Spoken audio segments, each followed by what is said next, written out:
Defence minister Rajnath ji से मिले हम लोग और जेपी नड्डा जी से मिले हैं। आज दोपहर को आदरणीय प्रधानमंत्री जी से मिलेंगे और उनकी भी शुभेच्छाएं लेंगे हम, और निश्चित रूप से महाराष्ट्र के विकास के लिए उनका भी विजन जो है उसको भी समझ लेंगे हम लोग, क्योंकि उन्होंने हमें शपथ ग्रहण करने के वक्त कहा था कि महाराष्ट्र के लिए कुछ भी कमी नहीं होगी, आप महाराष्ट्र के जनता के लिए जो जो करना है करो, महाराष्ट्र का सर्वांगीण विकास करो।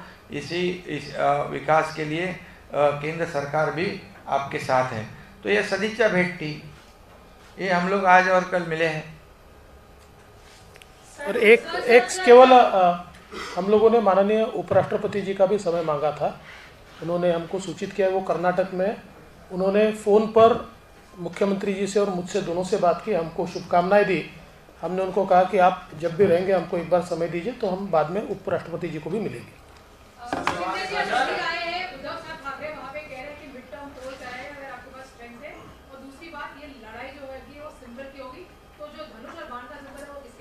नहीं देखिए, मिड टर्म का तो क्या अभी, या लोकशाही में तो डेमोक्रेसी में तो आपको पता है कि सभी बातें जो है कॉन्स्टिट्यूशन है, लॉ है, रूल्स है, उसके मुताबिक ही चलते हैं। तो एक महाराष्ट्र में जो नई सरकार स्थापित हुई है, बहुत ही मजबूत सरकार है जिसके पास मेजॉरिटी है 164 और सामने जो है 99 है। तो हम लोग मेजॉरिटी में है। अभी जो मौका मिला है उसका पूरा जो उपयोग जो है ये महाराष्ट्र के विकास के लिए हम लोग करेंगे। और निश्चित रूप से जो पिछले 5 साल, मतलब ये 2.5 साल से पहले जब युति सरकार थी, मुख्यमंत्री देवेंद्र जी थे, उन्होंने जो काम किया है 5 साल में, कई प्रकल्प शुरू हो गए, कई कंप्लीट हो गए, जो बीच में खंडित रहे हैं उनको हम लोग आगे बढ़ाएंगे। समृद्धि जैसे जो बाला साहेब ठाकरे समृद्धि महामार्ग है, मेट्रो है, जलयुक्त शिवार है, ऐसे कई प्रोजेक्ट जो है जो जिसकी वजह से किसानों को फ़ायदा होगा। बहुत बड़े पैमाने पर जो ज़मीन है इरिगेटेड होगी, लोगों को उसका, किसानों को फ़ायदा होगा, सभी जो घटक है उनको उसका फ़ायदा होगा। ऐसे प्रकल्प हम लोग आगे लेकर जाएंगे। और प्रधानमंत्री जी का भी महाराष्ट्र के विकास में जो विजन है वो भी समझ लेंगे, क्योंकि उनका भी आशीर्वाद, उनका भी सपोर्ट हमें मिलेगा। और ये जो मौका मिला है उसका पूरा फ़ायदा महाराष्ट्र की जनता को, महाराष्ट्र के सरकार को, राज्य को कैसा होगा, इसमें हम लोग काम करेंगे। हम लोग शिवसेना पार्टी है। आपको मालूम है कि जो स्पीकर है विधान सभा के, उन्होंने हमें रिकॉग्नाइज किया है। अभी कुछ लोग कोर्ट में गए, न्याय व्यवस्था पर हमारा विश्वास है, क्योंकि हम लोगों ने कुछ भी ऐसा गैर कानूनी काम किया नहीं है। मेजॉरिटी को बहुत ही काफ़ी महत्व होता है और इसलिए हम लोग नियम के अनुसार काम कर रहे हैं। ते झाले की तुम्ही एक मिनट चल। आपने कहा कि स्पीकर और जो भी कानून के मुताबिक काम करेंगे, तो स्पीकर के फैसले से सरकार चल सकती है, लेकिन पार्टी और सिंबल का फैसला चुनाव आयोग करेगा। आप लोग औपचारिक तौर पे अब तक चुनाव आयोग नहीं गए। शिवसेना पार्टी, हम लोग शिवसेना ही है ना, हम लोग बाला साहब ठाकरे जी की भूमिका और वो लेके गए। शिवसेना, हम लोग शिवसेना पार्टी है ना। चुनाव आयोग जाएंगे तो वो तो अभी की बात नहीं ना, अभी जब समय आएगा तब पता चलेगा आपको। एक मिनट, सिंबल की लड़ाई जो है वो आउट ऑफ कोर्ट और out of election commission settle हो सकती है? नहीं, अभी तो उसके बारे में हम लोग तो कुछ सोचा ही नहीं है, क्योंकि हम खुद ही शिवसेना पार्टी है। हमारे जितने भी देखिए legislative party, Shiv Sena legislative party करके विधानमंडल में हमको रिकॉग्नाइज किया है। बहुत सारे आपके विधायकों की एक राय है कि उद्धव ठाकरे अगर मिलते हैं तो उनके साथ में आप बातचीत कर सकते हैं पार्टी के। देखिए, हम लोग ने 3-4 बार कोशिश की, हमारे विधायकों ने भी कोशिश की, सब कुछ कोशिश हो गई है। हम लोग ने कहा था कि जो नेचुरल अलायंस है शिवसेना भाजपा की, उसके साथ हम लोग काम करें तो ये इस राज्य को आगे लेके जा सकते हैं। मैंने पहले भी कहा है कि जो वहाँ पर महाराष्ट्र में महाविकास आघाड़ी के सरकार के जो घटक पार्टियां हैं, उनके वजह से हमारे जो विधायक है उनका ही अस्तित्व खतरे में पड़ गया था। हमारी जो बाला साहब की जो भूमिका है वो हम खुलेआम स्पष्टता से बोल नहीं सकते थे। ऐसी परिस्थिति में हम लोग ने कई बार कोशिश की, लेकिन हम लोग उसमें सफल नहीं हुए, इसलिए तो हम लोग ने ये सब कदम उठाया है। शिंदे साहब, उद्धव जी ने कहा था कि जिन लोगों ने बाला साहब से मुलाकात हुई है, सर मेरा सवाल है कि अमित शाह जी से आपकी मुलाकात आप लोगों की हुई, जेपी नड्डा जी से आप लोगों की मुलाकात हुई, बहुत ही बाल सुलभ सवाल है कि मंत्रिमंडल विस्तार और मंत्रियों के बनाए जाने और बीजेपी को कितनी संख्या होगी, शिवसेना को कितना मिलेगा, कुछ वार्ता इस पर हुई? नहीं, देखिए मैंने पहले भी कहा है, एक कर्टसी विजिट थी, एक सदिच्छा भेंट थी। जब हमारी सरकार नई स्थापित हुई है तो वरिष्ठों को मिलना एक परंपरा है और हम लोग मिले हैं। अभी हम लोग जाएंगे मुंबई, कल आषाढ़ी एकादशी का जो बड़ा पंढरपुर में कार्यक्रम होता है, पूजा होती है, उसमें वो होने के बाद हम मुंबई जाएंगे। मुंबई में हम लोग दोनों भी उप मुख्यमंत्री और मैं बैठूंगा, उसके बाद उसके ऊपर चर्चा करेंगे और जो आपके दिल में है उसको जल्दी एक एक करके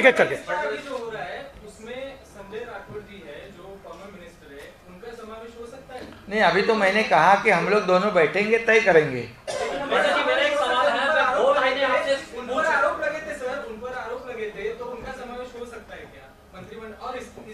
नहीं, पुलिस ने तो उनको क्लीन चिट दिया हुआ है, तो उनका समावेश हो सकता है। अभी तो मैंने कहा कि हम लोग दोनों बैठेंगे, तय करेंगे। अभी तो कुछ मंत्रिमंडल के बारे में हम लोग ने कुछ बात ही नहीं किया। अभी ये तो खाली हम लोग कल से सबको मिल रहे हैं। अभी आपका सवाल है, दो लाइनें मैं आपसे कहूंगा कि मुझे ये दर्द बड़ा अजीज है, क्योंकि ये अपनों की दी हुई चीज है। विधानसभा परिषद और राज्यसभा में आपका जो मैनेजमेंट रहा वो बहुत अच्छा रहा, और जो बड़ा दिल दिखाया आपने आज की राजनीति में ये बहुत कम देखने को मिलता है। इसको कैसे आप बताएंगे? और दूसरा कहा है मुख्यमंत्री का शिवसेना यही है, तो फिर ठाकरे जी की शिवसेना कहाँ है, इस पर जानना। देखिए, पहले तो आप बड़ा दिल इसलिए कह सकते हैं क्योंकि मैं बड़ा बना, और बड़ा किसने बनाया? मेरी पार्टी ने मुझे बड़ा बनाया। मेरी पार्टी ने मुझे मुख्यमंत्री पद तक पहुंचाया, इसलिए मैं बड़ा बना। तो कोई बड़े दिल का सवाल नहीं है। पार्टी की जो आवश्यकता है, उस आवश्यकता के अनुरूप जो नेताओं का आदेश है उसका मैंने पालन किया है, और मुझे बहुत खुशी है। और मैं बिल्कुल साफ शब्दों में कहना चाहता हूँ कि मैं शिंदे जी के पूर्ण रूप से साथ में हूँ, और मैं ये मानने वाला आदमी, चूँकि मैं मुख्यमंत्री रहा हूँ, मुख्यमंत्री ही नेता होता है, इसलिए शिंदे जी हमारे नेता है, वो हमारे मुख्यमंत्री है। हम सब उनके साथ, उनके अंडर अच्छे तरीके से काम करेंगे, और इस सरकार को सफल बनाना ये हमारी प्राथमिकता होगी। तो मुझे लगता है कि बिल्कुल इसमें कोई बड़े दिल की बात नहीं है, और हमको इस बात की खुशी है कि जो अन्याय हमारे साथ हुआ था, देखिए हम नेचुरल अलायंस में चुनकर आए थे, और उसके बाद हमारे साथी चले गए कांग्रेस एनसीपी, जिनके खिलाफ लड़े थे। तो एक प्रकार से फैसला हुआ, और जो नेचुरल अलायंस था, फिर एक बार महायुति की शिवसेना बीजेपी की सरकार तैयार हुई, इसकी मुझे बहुत खुशी है। नहीं, इसमें नहीं, देखिए ऐसा है कि शिवसेना ये हिंदू हृदय सम्राट शिवसेना प्रमुख बाला साहब ठाकरे जी की ही है, और उसी शिवसेना के साथ हमने अलायंस किया है। इसमें एक ही बात मैं कहूँगा, आपने जो सवाल उठाया था कि बड़े दिल की बात, सही बात है कि बीजेपी के पास 115 विधायक थे। लोग कहते थे कि बीजेपी हमेशा सत्ता के पाने के लिए तोड़फोड़ करती है, सब कुछ करती है, लेकिन अभी जिनके पास 50 एमएलए है, जो मेरे पास, और बीजेपी के पास 115 है, ये जो लोगों की परसेप्शन थी, लोग एंटिसिपेट कर रहे थे कि अभी तो मुख्यमंत्री तो बीजेपी का ही बनेगा, लेकिन एक भूमिका जो बाला साहब ठाकरे जी की भूमिका जो है, जिन्होंने बाला साहब ठाकरे जी का हिंदुत्व नकार दिया, उनके साथ तो हम लोग जा नहीं सकते। ये हमारी भूमिका लेके हम गए, तो उन बाला साहब ठाकरे जी हिंदुत्व की भूमिका को ही बीजेपी ने सपोर्ट करके, जो पब्लिक में परसेप्शन था कि सरकार बनाने के लिए, मुख्यमंत्री बनने के लिए बीजेपी कुछ भी करते हैं, अभी बोल सकते क्या? अभी नहीं बोल सकते, क्योंकि एक विचारधारा, एक भूमिका हम लोग ने ली, इसलिए मेरे जैसे छोटे कार्यकर्ता को मुख्यमंत्री बनने का मौका मिला है, और निश्चित रूप से इस जो मौका मिला है उसका फायदा जो है लोगों के लिए हम करेंगे।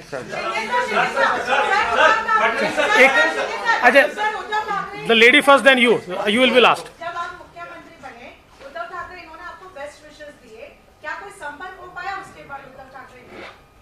नहीं, संपर्क तो पहले को बहुत हम लोग ने भी किया, कोशिश भी की, लेकिन अभी आपको मालूम है कि ये हमारी जो कोशिश थी तो हम लोग उसमें कामयाब नहीं हुए।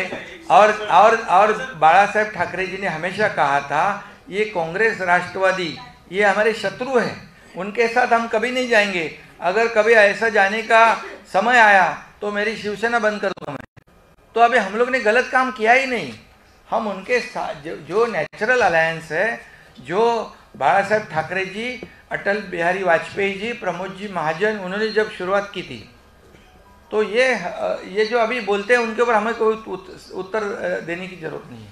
सर एक तो सर आपको ट्रैक करना बहुत मुश्किल हो जाता है फडणवीस सर, कई बार आप निकल जाते हैं अचानक से। बट सर कल आप लोग गृह मंत्री जी के यहाँ पे और तकरीबन 4.5-5 घंटे वो मुलाकात चली। It is beyond the courtesy meet, तो क्या कुछ पोर्टफोलियोज को लेके या लीगल बैटल को लेके? आप तो रात भर चली ऐसा भी बोल सकते हैं। नहीं सर 2 बजे तक तो चली सर। देखिए, मैं फिर साफ शब्दों में कहता हूं कि पोर्टफोलियो वगैरह कोई चर्चा हमारी नहीं हुई। जैसा मुख्यमंत्री जी ने बताया, ये सारी चर्चाएं मुख्यमंत्री जी जब आषाढ़ी की पूजा करके पंढरपुर से लौटेंगे उसके बाद प्राथमिक चर्चा हम दोनों बैठकर करेंगे।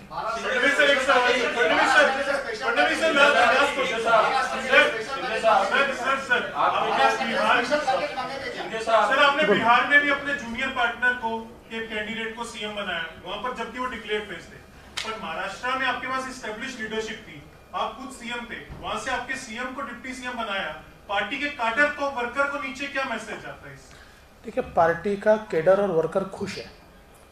इसका कारण उसको जो 2019 में ऐसा लगता था कि हमारे साथ धोखा हुआ है, ही फेल्ट इंसल्टेड। उसको लगता था कि हमने साथ में मिलकर वोट मांगे, 105 सीटें हमने लाई, हमारे साथी को इतनी सीटें मिली 56, क्लियर मेजॉरिटी हमको मिली, और बावजूद उसके जिनके साथ मिलकर हमने वोट मांगा वो हमको छोड़कर चले गए। तो इसलिए पार्टी के एक एक कार्यकर्ता के मन का दर्द इस सरकार ने दूर किया है। आपने पैकेज की बात कही, पैकेज की जरूरत ही नहीं है। महाराष्ट्र के पीछे पूरी केंद्र सरकार खड़ी है, पैकेज तो छोटा सा होता है, ये तो पूरी सरकार खड़ी है। चलिए, थैंक यू, धन्यवाद। ये तो चलता रहेगा। Thank you.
सत्तांतर झाल्यानंतर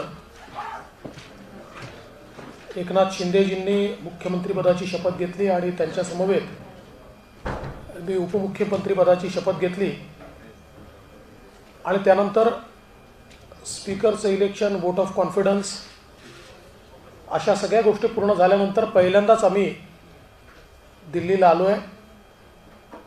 आमची ही जी विजिट आहे, हा दौरा विशेषतः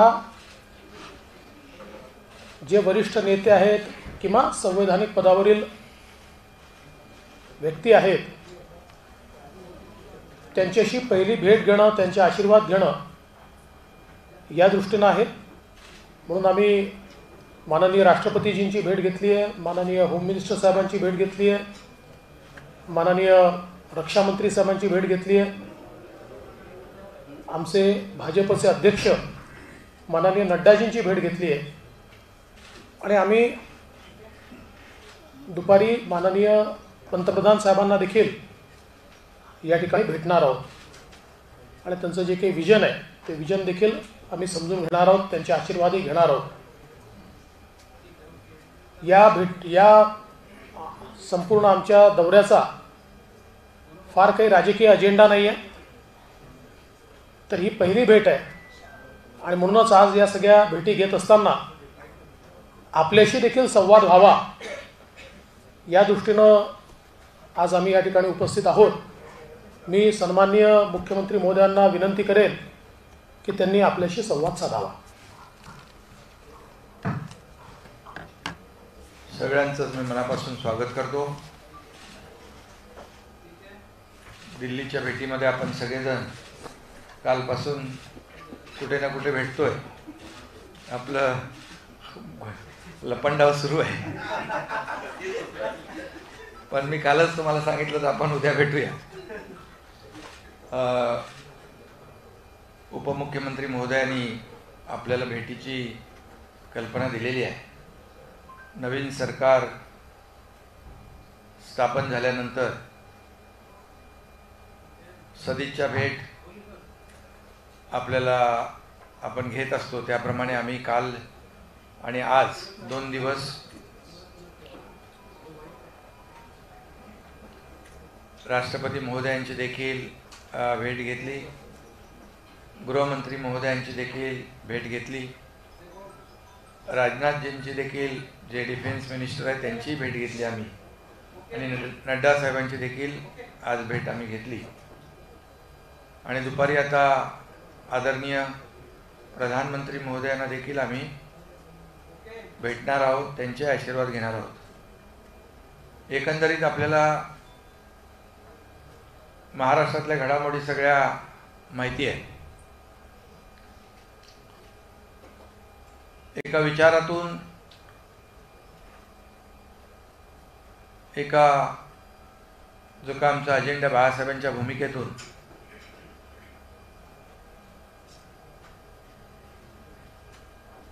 या सगळ्या घडामोडी झाल्यात आणि जे आम्ही सार्वत्रिक निवडणुकीमध्ये शिवसेना भाजपा युती म्हणून आम्ही अलायन्समध्ये निवडणुका लढवल्या होत्या आणि पुन्हा आम्ही त्याच प्रकारची सत्ता जी लोकांना हवी होती, लोकांच्या मनामधली सत्ता, सर्वसामान्य लोकांचं सरकार, अशा प्रकारची भूमिका घेऊन आम्ही जे लोकांच्या मनात होतं त्याप्रमाणे सरकार स्थापन केलेलं आहे. आणि त्यामुळे वरिष्ठ नेत्यांच्या सदिच्छा भेटीला आम्ही कालपासून या ठिकाणी आलो आहोत. आणि खरं म्हणजे राज्यामध्ये जे का आम्ही हे सरकार जे आहे लोकांचं आहे, लोकांच्या हिताची जपणूक करणार आहे आणि राज्याचा, महाराष्ट्र राज्याचा सर्वांगीण विकास करण्यासाठी जो काय आमचा अजेंडा आहे, अगदी शेतकरी, कष्टकरी, कामगार सर्वच घटक जे आहेत यांना न्याय देणारं हे सरकार आणि त्यासाठी केंद्र सरकारची देखील मदत, सहकार्य, आशीर्वाद आवश्यक आहेत. त्यामुळे आम्ही प्रधानमंत्री महोदयांना देखील भेटणार आहोत. राज्याच्या, महाराष्ट्र राज्याच्या विकासामध्ये त्यांचं देखील विजन आम्ही समजून घेणार आहोत. शेवटी प्रत्येक राज्य जे आहे विकासाकडे, विकासाच्या मार्गाने गेलं पाहिजे, त्याचा सर्वांगीण विकास झाला पाहिजे. यामध्ये केंद्र सरकारचा देखील सिंहाचा वाटा असतो, योगदान असतं. आणि आपल्या सगळ्यांना माहीत आहे या संपूर्ण घडामोडींमध्ये जे सरकार स्थापन करण्यासाठी जे काय आशीर्वाद, बाळासाहेबांचे आशीर्वाद, माझे गुरुवर्य धर्मवीर आनंद दिघे साहेबांचे आशीर्वाद आणि खास करून या देशाचे आदरणीय प्रधानमंत्री नरेंद्रजी मोदी साहेबांचे आशीर्वाद देखील लाभले आहेत. गृहमंत्री अमित शाह साहेब असतील, त्यांचेही आशीर्वाद, सहकार्य या सगळ्या सरकारच्या पाठीशी आहेत. आणि आम्ही वारंवार आपले अध्यक्ष नड्डा साहेबांच्या देखील तेही आमच्या संपर्कात होते. आणि खास करून मी इथे उपमुख्यमंत्री आणि ज्यांनी 5 वर्ष यशस्वी मुख्यमंत्री पदाची कारकीर्द गाजवली, अनेक मोठमोठे प्रकल्प सुरू केले, ते देवेंद्रजी फडणवीस साहेबांचं या सरकार स्थापनेमध्ये फार मोठं योगदान आहे. त्यामुळे हे सरकार सर्वसामान्य लोकांचं आहे आणि म्हणून याला ज्या राज्य सरकारला केंद्राची मदत होते, पाठिंबा मिळतो, ते राज्य मोठ्या वेगाने प्रगतीकडे जात असतं. आणि त्यामुळे आम्ही कालपासून राज्याच्या विकासाच्या बाबतीमध्ये देखील एक सदिच्छा भेट आम्ही घेतलेल्या आहेत. आणि तुम्हाला देखील सगळं माहीत आहे, म्हणजे काय झालं तर जास्त काय सांगण्याची आवश्यकता नाही.